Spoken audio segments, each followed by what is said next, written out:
একসময় বিকেল মানেই ছিল মাঠ ভর্তি শিশুদের দৌড়ঝাঁপ, হাসি আর আনন্দভরা মুহূর্ত। কিন্তু সময়ের পরিবর্তনে সেই চেনা দৃশ্য এখন হারিয়ে গেছে। গোল্লাছুট, দাঁড়িয়ে বান্ধা, ডাঙ্গুলি কিংবা লাটিম, বাংলার ঐতিহ্যবাহী এসব খেলা এখন নতুন প্রজন্মের কাছে অনেকটাই অপরিচিত।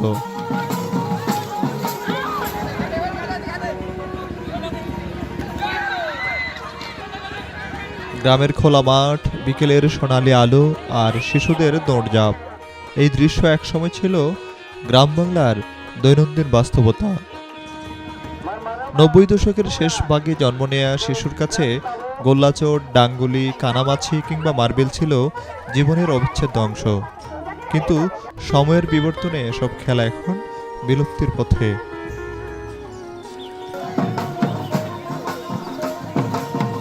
ঐতিহ্যবাহী কাবাডি বাংলাদেশের জাতীয় খেলা।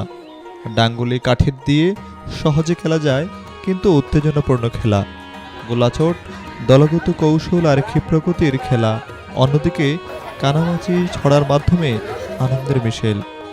লাঠিম খেলা নাটাইয়ের সাহায্যে ঘূর্ণনের লড়াই, আর মার্বেল ছোটদের নিখুঁত লক্ষ্যভেদের খেলা। এসব খেলা শুধু বিনোদন নয়, বরং শিশুদের শারীরিক ও মানসিক বিকাশের গুরুত্বপূর্ণ মাধ্যমও ছিল। অন্যদিকে লাঠি খেলা ছিল প্রাচীন ঐতিহ্যবাহী ক্রীড়া, যা একসময় উৎসব এবং বিয়ের অনুষ্ঠানের অন্যতম আকর্ষণ ছিল। এখনও দেশের কিছু অঞ্চলে টিকে থাকলেও এটি ধীরে ধীরে হারিয়ে যাচ্ছে। এগুলো আমাদের সংস্কৃতির অংশ, আমাদের ঐতিহ্যের অংশ। এগুলো হারিয়ে যাওয়া মানে আমাদের শিকড় হারিয়ে যাওয়া।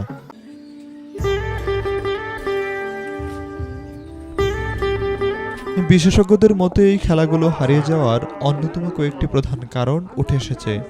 নগরায়নের কারণে মাঠ ও খেলার জায়গা কমে যাওয়া, মোবাইল ও গেমিংয়ে ডিজিটাল আসক্তি, পড়াশোনার চাপে শিশুদের অবসর সময় কমে যাওয়া।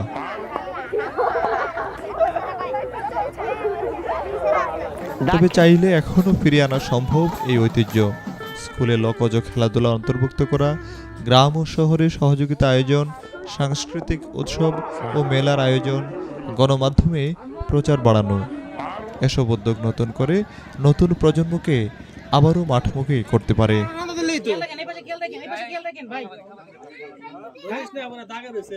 লোকজ খেলাধুলা শুধু অতীতের স্মৃতি নয়, এগুলো আমাদের সাংস্কৃতিক পরিচয়ের বড় অংশ। এই ঐতিহ্যকে বাঁচিয়ে রাখতে হলে এখনই নিতে হবে সম্মিলিত উদ্যোগ। যদি মাঠে আবার ফিরে আসে শিশুদের হাসি, তবেই বাঁচবে বাংলার হারিয়ে যেতে বসা খেলাধুলা।